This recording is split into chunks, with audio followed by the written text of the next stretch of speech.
You don't need balance, you need the right rhythms. Much like a heart where all four chambers work together, real success depends on four key rhythms working together in harmony: relational, emotional, spiritual, and tangible rhythms. I'm your host, Kent Morosky, and welcome to the Rhythms of Rest Leadership Podcast, where we build the rhythms for sustainable success, the kind that doesn't cost you your soul. Before we dive in today, if you're achieving by every metric that matters and you still feel like something's off, try the Rhythms of Rest assessment. It will show you exactly where your rhythms are breaking down and where you are on the burnout scale. In less than 5 minutes, you'll have some real clarity. Just go to kentmorosky.com/assessment. Let's go. Well, can I just say that I'm so excited to be here today. I've got my cup of coffee and I just really enjoy doing this podcast. Honestly, it's one of the highlights of my week, and I hope you're enjoying it, and I hope you find it helpful for your leadership. I haven't asked this of you yet, but if you've been getting something out of this podcast, the best gift you can give me and give to someone else is just think of one person in your life who's running on empty and send them this episode or an episode from this podcast. And if you've got 30 seconds, a review on iTunes will really help other leaders stumble onto this when they most need it. I really appreciate you. Thanks for listening today. Well, I have a confession to make. Lately, I've been feeling sad, angry, and overwhelmed. And I know some of the reasons, but I'm also not 100% sure why. So last week, it all sort of came to a head on Wednesday. And I had gone to a movie the night before with my two oldest kids. It was a long movie. It was that new movie with Ryan Gosling, Hail Mary. And it was okay, by the way. I won't do a spoiler for you, but didn't love the ending. Anyway, I didn't get in bed till around 11 o'clock that night, which doesn't work so well for me when I get up at 4:30. I'll explain that later. So I got up late, later than I normally do, intentionally, because I just couldn't get up at that time. And I missed one of my rhythms, one of my anchor rhythms of the day, my spiritual rhythm that happens early in the morning. Now, well, that's not the end of the world. But because I was already feeling overwhelmed, missing that rhythm, that anchor rhythm, really made things worse. And so it was a combination, the things that were kind of contributing to the sadness, anger, overwhelm. It's been a combination of deadlines. I missed a book deadline earlier this month, a book that I'm writing. It's my own self-imposed deadline, but deadlines are helpful. I missed a deadline to get the book to my beta readers because it's not done. I'm giving a really important talk for me at the end of the month that I've been overthinking and just putting an enormous amount of pressure on myself that I just had to slay it. And then there's been some momentous events in the life of my kids, uh, renewing my son in a school that's been a really hard, difficult experience for him, but feeling like we had no other great options. Preparing for his coming of age. This is the transition from boyhood to manhood. He's starting that. We do that did that for my other boy when he turned 13, and then we're trying to help my daughter get her first car. And so there's just been a bunch of, and then other financial decisions and taxes and reorganizing my budget because I'm offloading one of my largest clients after a year, and there's no one to take his place. So I just felt a lot of pressure, right? And there's just all these life things happening. And so part of that overwhelm and anger and sadness is also that I just value space and margin. That's when I create best. That's when I have my best ideas. And some of those creative rhythms that come from margin were getting squeezed out. And it just all kind of piled up and hit me on that day. And it was one of those moments where you just want to go silent. You want to cancel everything and just say, screw this. What's the point? You ever felt like that before? I'm pretty sure that I'm not the only person who's felt like that. And so, the funny part was here's the rhythms guy, but the things that normally work for me, the rhythms that normally work just haven't been working. So when I think of that, a question comes to mind. What do you do when your go-to strategies, your go-to rhythms just stop working. I don't necessarily have a formula for that, but I do have 3 things that I've kept coming back to since feeling this way a couple weeks ago, and things that I think are gonna help you today if you're feeling that way, or if your some of your rhythms are breaking down, or you're just feeling overwhelmed in life, or you felt that way before, you're gonna get something out of today's episode. So 3 things I kept coming back to, when I felt like that and when it seems like none of the stuff that you normally do is working. So maybe they're principles, I guess you could say. So, principle number 1, chop wood and carry water. That particular Wednesday, I really didn't want to work. What I wanted to do was curl up in my bed and watch Netflix, but I had important work to do. So I tried the usual fix. It was cold, but it was a sunny day. The birds were singing, so I did one of the things that almost always resolves a lot of and helps me untangle a lot of the stuff that's going on in my head. I went for a walk, and normally that works, but this time nothing. The needle did not move. I came back just as anxious and overwhelmed and convoluted in my mental space and my brain as I was before the walk, which is rare. And here's what happened. I finally just had to accept that I'm a professional and I have important work to do. I needed to chop wood and carry water anyway. I was working on that important talk that I was telling you about. It wasn't something I could just put off. There's a lot of preparation involved. It's a 3-hour workshop for executives. And so, I couldn't put it off. And this concept of chop wood, carry water, it's actually an old Buddhist saying, uh, about embracing the mundane rather than escaping into something more glamorous or spiritual or, just trying to get an escape, hit the escape button. Transformation actually happens in the ordinary, in the mundane. It reminded me also of one of my personal heroes, Brother Lawrence. He was a 17th century French monk who worked as a shoemaker and a cook. And people said about him, he just had this calm devotion. Even when he was in the midst of the busiest hours of the kitchen, he was never moving too slow, never rushing in the kitchen. And that affected everyone who saw him. He was said to have this sort of just sweet, peaceful presence about him, and he stayed present and connected to others and to God, especially even in the mundane things. So it reminded me of that, this chop wood, carry water concept and of the mundane. Now, after making that decision to chop wood and carry water, I just had to decide. I still felt sad and angry and anxious at the end of the day.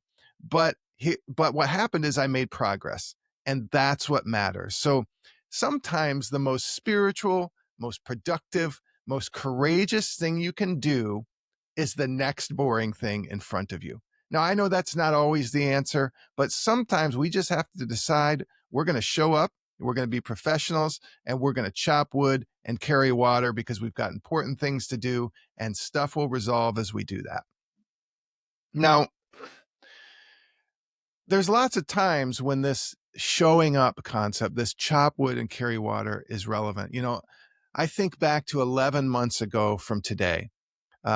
Actually, yeah, it was 11 months ago today. I ruptured my patella tendon. That's the big tendon on the front of your knee that connects your, think I'm getting my anatomy right here, your tibia to your quad muscle. It's a big tendon, and mine just broke. I was going up for a layup in basketball. Now, it's not normally a basketball injury. It takes a lot of pressure to break the patella tendon, like car accidents. But my doctor thought that I had a sharp bone there, and probably over time it was just chipping away the tendon.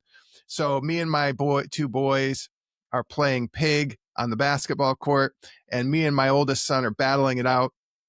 And the last words I said before this happened was I looked at my younger son and I said this, should I end this? And I was referring to my older son, and I was going to do this, my special layup where I go under my leg and make the layup. And as soon as I stomped my foot down to put the ball under my leg, I fell flat to my back. And all I shouted was, something broke.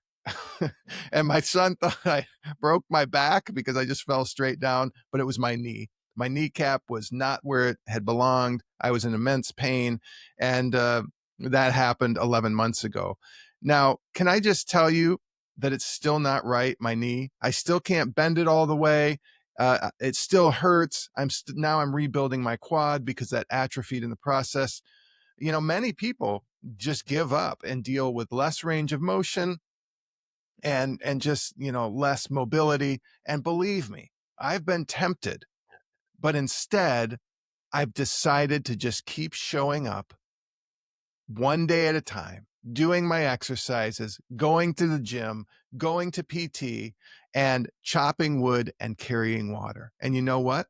It's paying off. Um, Thankfully, all my clients are virtual in my business, but early on, the only thing I could do was show up for coaching calls. And even that was hard because I could barely sit for an hour, but that was enough. It's the same thing in every area of life, isn't it? In your marriage, sometimes you get annoyed with your spouse, or you might be bored in your marriage, or you're having trouble, but you just show up anyway. In your parenting, I guarantee if you have kids, you get tired. If you have to stop another fight between the kids, or tell one of them to clean up their room one more time or do their homework or whatever, but we just have to keep showing up. In leadership, I don't want to have another conversation. I don't want to hire another person. I don't want to fire someone. I don't want to go to another meeting. I don't want to look at another profit and loss statement from this quarter, but we just keep showing up. And listen, half the battle in life is just keep showing up, chop wood and carry water. And in the end, it's not just about the result. It's about falling in love with the process, and it's about showing up for what matters. So I want to encourage you today, just keep showing up. Principle number 2 that helped me when I was feeling this way, and that is ongoingly helping me: lean into your anchors, lean into your anchor rhythms. The second thing I keep coming back to when everything feels off is I lean into my anchors. Not new strategies, but the ones that are already there. So I mentioned earlier my spiritual routine, how I missed it that day. Um, and my spiritual routine, though it may sound exhausting to some people, and it doesn't have to be yours, but this is life giving for me. So I'm not sharing this as a prescription. I'm sharing it as an encouragement to find your own rhythm, because the spiritual rhythm, call it meditation, call it prayer, call it what you may, in whatever tradition you're coming from, but that's been determined to be a keystone habit. I call them keystone rhythms. In other words, it's one of those habits that drives progress in other areas and that has good effects in other areas. So here's mine. 4:30 a.m. I get up and I have coffee. I don't get up that early because I want to get up that early. I get up that early because I need time before the family routine starts at 7 a.m. So the first thing I do my 5-year journal. It's just a little blurb about the previous day, and it just helps me look back and see what's been happening over 5 years. Now, it's helpful for me to look back at the end of the year. I also hope to give it to my kids one day. Um, so I do that first. Then I do my daily gratitude journal. It's just a one-page thing, 3 things that I'm thankful for, the 3 things that need to happen today for today to be a success, and some confessions and things that I speak over myself. Then from 5 to 6 a.m., right after that, I do scripture reading. I'm reading a 2-year plan from the Book of Common Prayer. I do some prayer, and then I do just a few minutes of prayer. Then I do 10 minutes from a classical spiritual book. Currently, I'm reading The Divine Conspiracy from Dallas Willard. I end that time from 5 to 6 a.m. with 20 minutes, 15 to 20 minutes of silence, prompted by a short reading in a little booklet called The Practice of the Presence of God by Brother Lawrence, the guy I was telling you about earlier. Then from 6 to 7 a.m., I work on my biweekly newsletter, which then leads to this podcast. So That Wednesday morning that I missed, when I missed that routine, I didn't feel bad because I missed it. I was already feeling bad, and missing it made things worse. So had I done it, I'm pretty sure it would have been a better day. But when I miss a day, here's what I do. I don't fret. I just get back in the saddle. I think James Clear famously said in Atomic Habits, missing one day is fine, but I don't miss 2 days, right? When you have a habit, you don't, and unless life warrants it, when you have a habit that's an anchor rhythm, anchor habit in your life, you don't want to miss it. So here's the thing about anchor rhythms, though, or about these rhythms. They're not magic. They don't necessarily eliminate the pain, but what they do is they hold you steady in it. And when you drift from them, you feel that difference. So, what are your anchors? I want to ask you today. Not your aspirational ones, but the ones that when you skip them, you really feel it. Those are the ones that you have to protect. Um, Now, just going back for a minute, right before I had my knee injury 11 months ago, that spiritual rhythm I mentioned, that was hitting on all cylinders. It was the best it ever had been. So I had just gotten back at that time from a week-long silent retreat at the Abbey of Genesee. It's a Trappist monastery in Western New York. And after I got back, one of my friends actually commented when we were taking a walk. He said, "I've never seen you this at peace before." Apparently, I was pretty zenned out, but things were hitting on all cylinders. It was one of the best spiritual seasons of my life. But less than a month later, and maybe it was in preparation for this, I blew out my knee, as I mentioned earlier, and nearly all my spiritual rhythms and my tangible rhythms of eat, sleep, exercise, and work-related rhythms, they all went out the window. Not because I wanted them to, but between the surgeries and the drugs and the pain, I just physically and literally couldn't show up for these things. So, what did I do? This is when I leaned heavily into one of the other rhythms in the Rhythms of Rest framework, the relational rhythm. I leaned heavily into that, into my family, into my friends, some colleagues, and all these people, stepped up to the plate. And my relational rhythms during that time, especially probably the first through 2 to 5 months, they overcompensated for the ones that I couldn't do. But if here's the thing, if you haven't taken time to develop all four core rhythms, your relational, your emotional, your spiritual, your tangible, when a huge life event happens or you hit a wall, or tragedy hits, you can't lean more heavily on other rhythms if you haven't developed them. So I want to encourage you, pick one rhythm and go deep on it. And when you're done, go to the next one. And if you want help on this, just sign up for my biweekly newsletter. We talk about this every week, or every other week, and it's really going to help you. The third anchor that's been helping me in this season is treat your emotions like people. Now, what do I mean when I say that? And this honestly, maybe it's the most important one. I don't know, but especially for high capacity leaders who've been taught that your emotions are a liability. Emotions are how we experience the world. Okay. Um, Dr. Peter Scazzaro, he said this about emotions. He called them the language of the soul. Now, in my framework, I talk about emotions. I say it this way: they're the dashboard of the soul. They're not the problem. Um, they're they're not even the source. They're the indicator light telling you that something needs attention in your life. So I find it helpful to treat my emotions like people. Now that might look something like this.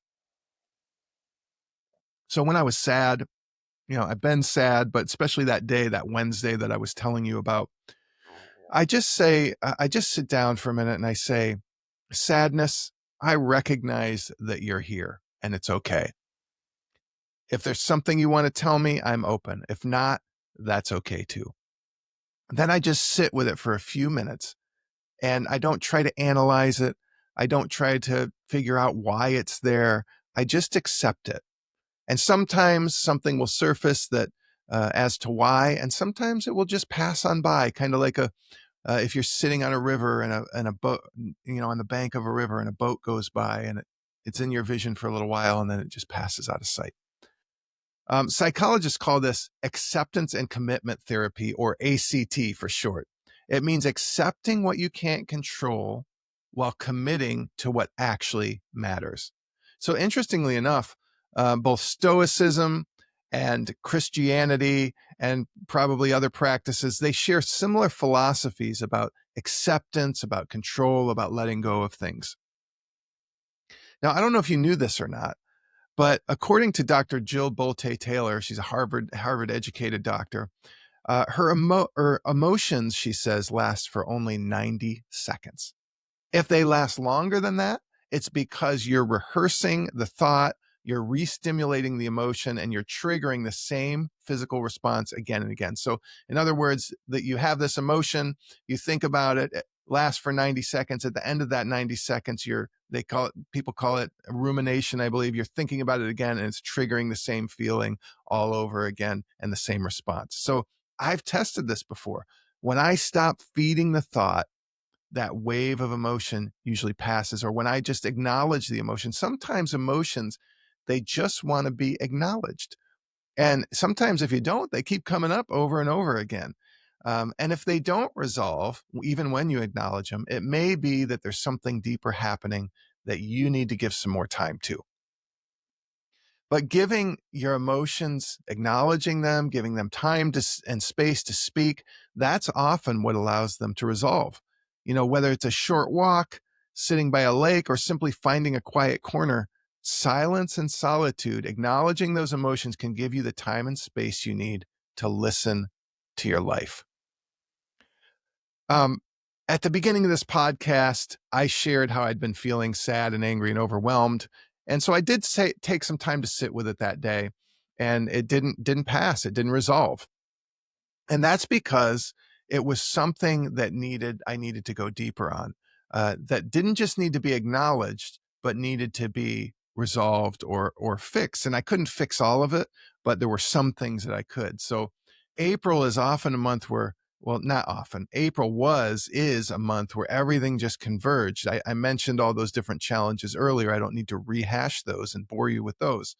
But what I needed was some action. So rather than just pushing through these emotions that kept coming up over and over and weren't resolving, what I had to finally do was I looked through my schedule and I just started slashing every possible thing on my calendar that was not necessary uh, or mandatory. So, though I still felt some of that angst when I was done, it got about 50% better. I wanted to just push through on the things that mattered and cut out the things that really didn't matter or that I could push off. And most of the things I'm pushing through resolve at the end of April anyway. So there's an end in sight. I don't recommend you just keep pushing through and pushing through and pushing through forever. There has to be an end in sight. So what I like to say is, many leaders talk about, oh, it's just a busy season. How you doing? Busy. It's a busy season. But for many of us, it's not a season. It's actually a lifestyle. So here's what I always say. Seasons have a beginning and an end. If what you're going through doesn't have a beginning and an end, it's not a season, it's a lifestyle. So sometimes you need to evaluate that. I can see a clear end in sight. I know that April had all these things converging, and some of them actually, many of them resolved by the end of April. But I just had to slash a bunch of stuff and get some stuff off the plate if I was going to make it through this season. Um, You know, this is largely about what we've been talking about today, your emotional and your spiritual rhythms. Most people think the answer to feeling overwhelmed, is just a better strategy or a better system or a better plan. And sometimes it is. But the truth is, the answer is often just showing up and doing the next mundane thing in front of you even when it doesn't feel like it's working. The answer is to chop wood and carry water, or the answer is to lean into those anchor rhythms.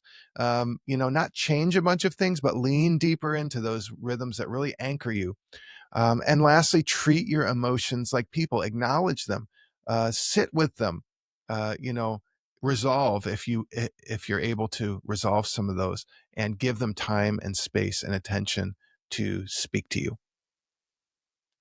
This episode squarely lives in two chambers of the heart primarily. We talk about those four rhythms of rest: relational, emotional, spiritual, tangible, and they work like the four chambers of the heart. They have to all work together in harmony. This episode is about your emotional and spiritual rhythms and a little bit about your tangible work rhythms. Your emotional rhythms are that dashboard trying to tell you that something needs attention. Your spiritual rhythms are the anchor that holds you steady while you listen.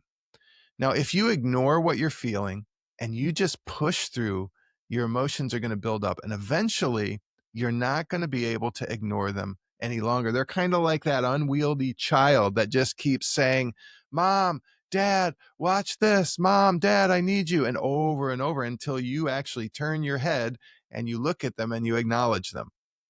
Um, but if you'll slow down long enough to acknowledge what's happening inside and lean into some of the anchors that ground you, it's going to give you strength to keep moving forward, even when you don't feel like it, when you know you have to move forward because there's important things that you have to do. Your emotional and spiritual rhythms are going to hold you steady when your mind and your body aren't necessarily cooperating. Okay. If any of this sounds familiar, I want you to know there's nothing wrong with you, okay? You're just paying attention. Your ears have been perked up and you're starting to pay attention, and that's what matters. The people who scare me are the ones who feel overwhelmed and they don't feel anything at all. They just kind of numb, push down, or block those emotions. I think that's more scary than people who acknowledge them. We can also probably let them rule us, and I don't recommend that either. It's not helpful to let your emotions rule you. The answer is somewhere there, right in the middle, not balance, but it's part of wholeness. It's part of um, living a life that's in sync with the people and the things that matter around us. It's acknowledgement, but not letting them rule, and it's also not ignoring them. So this week's rhythms check. Each week we do a rhythms check where we kind of land the plane and talk about what you can do in response to this. So this week's rhythm is stop ignoring those nagging feelings. Take 5 minutes. Start with just taking 5 minutes and sit in silence. Name what you're feeling out loud. Just acknowledge it. And then ask this question: is there something you want to tell me? So you're angry, you're frustrated, you're sad, you're overwhelmed. Whatever the emotion that you put on, acknowledge it and ask, what are you trying to tell me? And then just write down whatever comes. You can also talk to someone about it if you can't quite put a finger on it and you just need help. That can be helpful too. So here's a reflection question for this week. What's one emotion you've been avoiding this week, and what might it be trying to tell you? One emotion you're avoiding this week, you've been avoiding this week, and what might it be trying to tell you? I want to hear from you on this one. When you sit with that emotion and you name it, what showed up for you? Leave me a comment on YouTube, DM me on Instagram or LinkedIn, or shoot me an email if you're on my email list. Tell me what emotion surfaced for you and what it was trying to say to you. I read every single response, and I'd love to hear what came up for you. Well, if this resonated with you today, you're going to love my biweekly Rhythms of Rest newsletter. Every other week, I send out honest and practical insights to help you live and lead from internal rest instead of burnout and overwhelm. There's no fluff, just simple tools from my Rhythms of Rest framework to help you slow down without losing momentum. Just go to kentmorawski.com/newsletter and sign up now. It's absolutely free, and you'll be the first to hear about exclusive offers and get bonus content. I want you to have a great week. I'll see you in a couple weeks.